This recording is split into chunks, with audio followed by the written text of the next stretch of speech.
time through the Civil Rights March. And in the process of all that, something has troubled my spirit for years, down the ages. And there's a passage of scripture that has bothered me for years. Couldn't get the grip on it, couldn't grasp it, couldn't understand it. But I had to bring some clarity to it. And that passage of scripture said, all things work together for the good of them that love the Lord, and that according to God's purpose. All things. I had a problem with that. All things. That's the hardest scripture for me to internalize, to accept, to understand, to bring some credence to bring some understanding to. When the scripture says all things work together for the good. I'm not questioning the scripture. I'm questioning my relationship to the scripture. The scripture's fine. I'm having a problem. Because the problem that I'm having is when someone has their knees pressed upon someone's neck, life urging out of their body, and they're calling out for help and saying, I can't breathe, and calling upon their mother. And the scripture says to me, all things work together for the good. I got a problem with that. But let me put a biblical perspective on it. If Mr. Floyd had died in his bed, you would not have known it. If Mr. Floyd was killed in a car accident, you would not have known it. If Mr. Floyd had died of cancer, you would not have known it. If Mr. Floyd had died by another black man shooting him in an alley, you would not have known him. Dying is really not important because everybody died. Being born is really not that important because everybody here was born.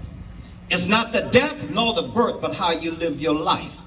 And what I realized in the midst of that, because when this thing first happened, I couldn't talk to nobody about it because I went back 45, 50 years when I was at Thompson Martin's store and walked in the front, and he said, boy, what you doing walking in the front, and made me go out. Went across the street and my grandmother told her, and we walked back over, went into the back of the store, and he gave me, y'all ain't old, some of you not old enough to know this kind of talk, 3 sweet rolls, an RC soda, and some bologna. That was his way of apologizing. Let's bring some biblical reference back to this.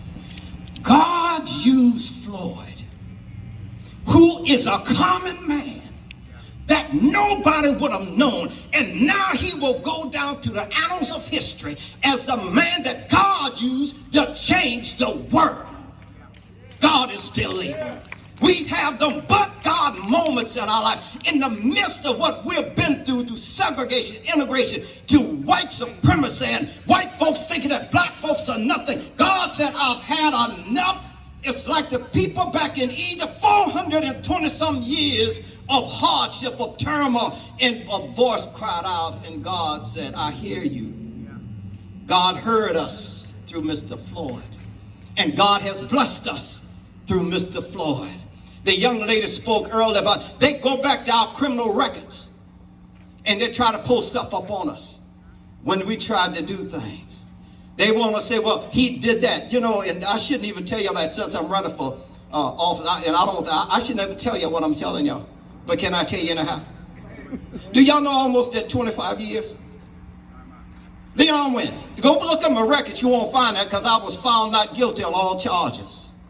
You can go and pull up my record, but you know what I've learned to do? Expose it so when they talk about it, everybody already know it.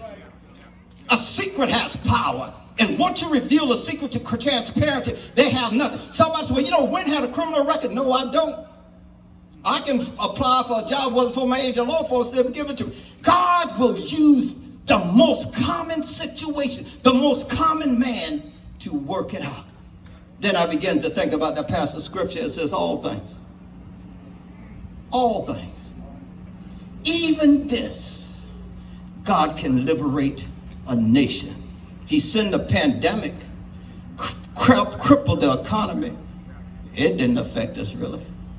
People started getting that stimulus check and started to stay home. God said, wait a minute, I'm tired. And when we look at the problem, and y'all cut me off now because I can get on fire here. When we look at the situation, when things happen, and those of you that really don't know the Lord, asked the profound question, why would God allow this to happen? When the murders in the school, they said, why would God allow the deranged man come and kill innocent children? Well, the thing is this, why wouldn't he? We done took him out of everything. We done took him out of our school. We have taken God out of our municipalities. When I was a boy, you had the 10 Commandments and the Lord's Prayer in every courtroom in America.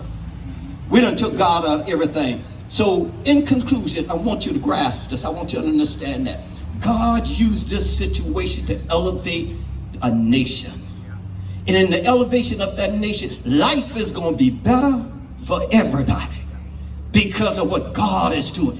Mr. Floyd was just a tool, powerful tool that God used to bless the nation. God bless you.